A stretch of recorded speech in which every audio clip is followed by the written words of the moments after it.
Guys,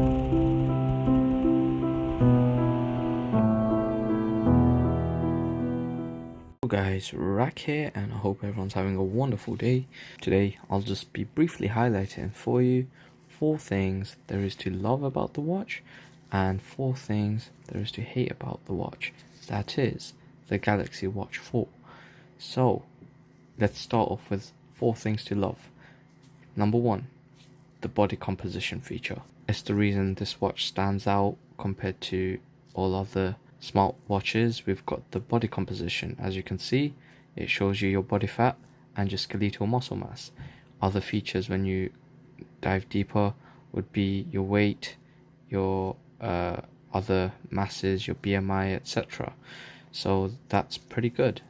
I'm pretty pleased to have this. It's the reason I got this watch actually. It's the reason I upgraded to it. So number 2 on the list would be blood pressure monitoring. So I haven't been able to set it up yet because I tried, but my sphygmomanometer had some problems, that being the cuff that wraps around your arm. But you essentially need to set it up once and you're good to go. Okay guys, so as you can see, this is the blood pressure monitor screen. You can see it presents your systolic and diastolic blood pressures, which is your heart during contraction and heart during relaxation on the top here. Your pulse is also present, so it tells you how many times your heart's beating per minute, and a summary of all your recent blood pressure readings. If you view your history, you'll see, well, I haven't taken any today, but in the week, none in the week apparently, but in the month I've only taken 4. And the thing is, I set it up wrong. What you'd need is a automatic blood pressure monitoring cuff, and essentially you'll be able to set it up through that.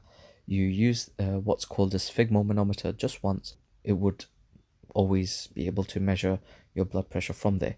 Yeah, you essentially have this feature here. It's very good for monitoring. If you've got any health conditions or have high blood pressure, you can keep track of it using this watch. So that's number 2. Number 3 would have to be the ECG feature. This can be very useful monitoring any potential heart problems, conditions such as atrial fibrillation, which is very common, and if you do have it, you can seek the appropriate management for it. So it's definitely worth looking at, because this app, it can save lives by preventing problems from progressing into something much worse over time. And it's so easy to take a measurement. Obviously it's not going to work now because I'm wearing a glove, haven't got this on my wrist, but this ECG feature is definitely a very key feature, and it's also another reason why I chose this over something such as the Garmin watch. And here's a summary of what the ECG app looks like on the Samsung Health Monitor app. So you can see your history of ECGs taken, and you can also just click on it to view what the ECG is, and click on that to see it in big with details, but I will not do that because it's got my personal details on that. I'll keep private for a little while longer. But yeah, it's really good if you wanna. It could bring up discussions with your doctor if you are having any symptoms that you can go in for, and it can provide a really good insight. It really can make a difference sometimes. The 4th thing to love about this watch is, as you've seen, Wear OS. You'll have a very good experience in customizability and general variability of apps that you can download straight from the Play Store.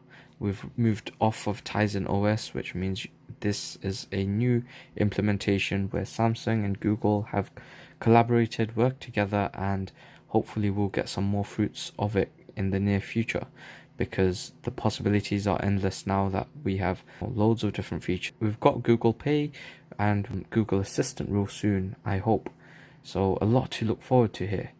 As a bonus, I just want to say I do love the display. Like, I've got my flashlight on and the display is completely visible even with a flashlight on the display. That's like insane. This brightness is super. So yeah, that's that. Now let's move on to what's to hate. Firstly, we've got the touch bezels. I'm afraid this is nothing like the Active 2 in which you've actually got a touch bezel, because there is no touch bezel here. It's literally just the edge of the screen that you're swiping as the bezel, but generally it really isn't it's not the bezel that's touched. The edge of my finger needs to be on the screen in order to actuate the actual touch bezel feature. So I feel like it's kind of a letdown, because I really love the touch bezel feature on the Galaxy Active 2, where I would slide my finger around the border and it would scroll around the different tiles in the apps. So yeah, that's a bummer. Number 2 would be the charging. So the charging actually takes 2 hours to charge. Now, I'd say that wouldn't be bad generally for a smartwatch, but that directly leads on to point number 3 as well, which is the battery life.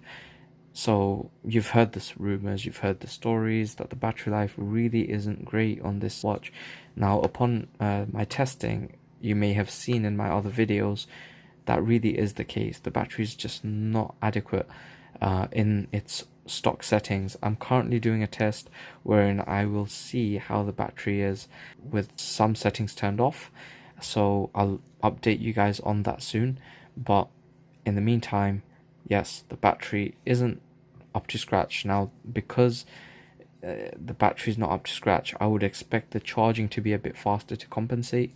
But 2 hours for a full charge is just, it's a bit slow for a watch that lasts only about a day of usage. So I would appreciate a shorter charging time for this watch. Now, point number 4 is an issue I haven't yet experienced, but I'll tell you why, and that is overheating.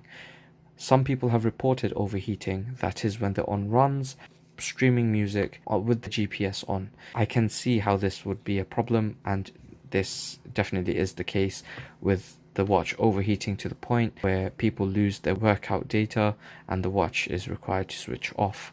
So I think that's a real issue. Hope Samsung could fix. It's a workout watch, it shouldn't be having problems like that.